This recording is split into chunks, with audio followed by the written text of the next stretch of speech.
So my name's Oliver Bardwell. I'm the founder of Iowans for Freedom and host of the Oliver Bardwell Podcast.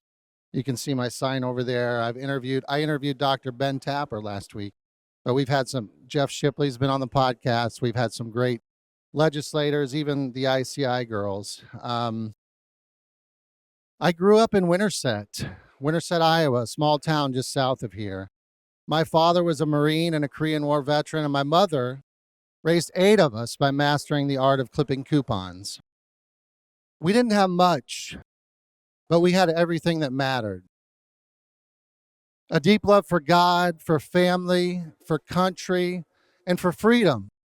That's what shaped me, and that's what taught me to use my voice. The first time I used my voice to stand for freedom, when I was 17 years old, we had a new principal come in that year who began incrementally taking away our freedoms. And that's the way they do it, right? They don't take it all at once, because that would be mayhem. They chip away at it. One little rule here, one little restriction here, then a mandate, until suddenly we wake up and we realize how much we've lost. The final straw was when she had the audacity to remove the doors from our bathroom stalls, right? Isn't that insane? And it was in the name of safety. I don't understand that. I thought, that's not safety, that's insanity. So I organized a sit-in with the entire school. The media came, the story blew up. We stood together and our demands were met. And guess what? The principal resigned. That's right. And we got our dignity back. And I learned 3 important things that day that stuck with me. And the first one is, courage is contagious. The second one, when you use your voice for truth, people listen. And the third one was, alone, we may only be a single drop of water, but together we're the ocean. Fast forward a few decades, and once again, our dignity, our health, and our freedoms were being stripped away. Our kids were locked out of school, masked up and isolated. Our businesses were shut down. People were coerced into taking an experimental shot or losing their jobs. And something awakened within me again. I couldn't help it. That little voice that tells you when something is wrong, became a big voice. I had no choice but to stand up and use my voice, to stand for truth, to stand for freedom, and to stand for our kids, our families, and our future. I stood at school board meetings, at the Iowa Soccer Associations, in front of public health departments, and with our legislators right here in the very halls and chamber of this beautiful Capitol. And you, all of you, use your voices too. I see so many people out here that joined us over the years in speaking truth.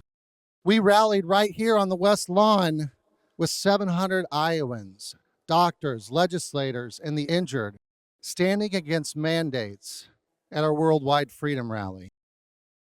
We led a free Iowa rally right here in this very rotunda with 5 doctors from across the nation, several from Iowa. We met with 40 legislators that day, and we made a difference. And we joined forces with Informed Choice Iowa, Iowans for Informed Consent, the Mama Bears, the 1791 Project, anyone we could stand with. That's how we accomplish things. Because alone, we may only be a single drop of water, but together, we're the ocean. And when we speak together, we cannot be silenced. And I want to tell you the story about a man whose voice helped spark today's event. His name is Dan. And he's wearing a snarky t-shirt that says, unsafe and ineffective.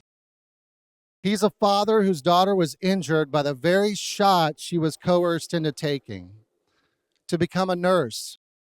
And she wanted to become a nurse because she wanted to be like the people who cared for her dad when he battled cancer. Dan was angry. We've talked about it. Who wouldn't be? He was a pissed off parent. but he was articulate and intelligent and full of righteous fire as well. He came to a subcommittee hearing I attended and spoke with truth and passion. He later helped introduce a bill to ban MRA technology in Iowa. Can you believe that? It made it, yes. It made it to subcommittee. Informed Choice Iowa got behind him. There were some amazing doctors there. That fire, that voice, that sometimes nagging persistence is why we're all here today. He said, October's Vaccine Awareness Injury Month. No one's doing anything. I've already reserved the Capitol. Do you think Iowans for Freedom and ICI could host it together? So he already reserved the Capitol, knowing that we would say yes. We had a dozen reasons to say no. I just planned a major event. They're planning a major event in November. But we said yes, and that's why we're here. Because when one passionate and courageous voice speaks, others will rise to it.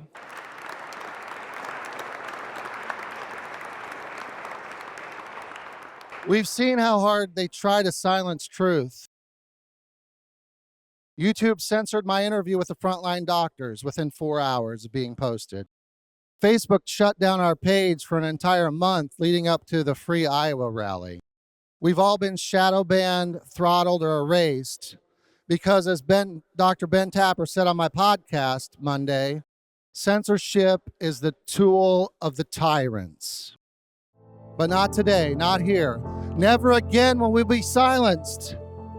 Never again will we be masked. And never again will we be guinea pigs.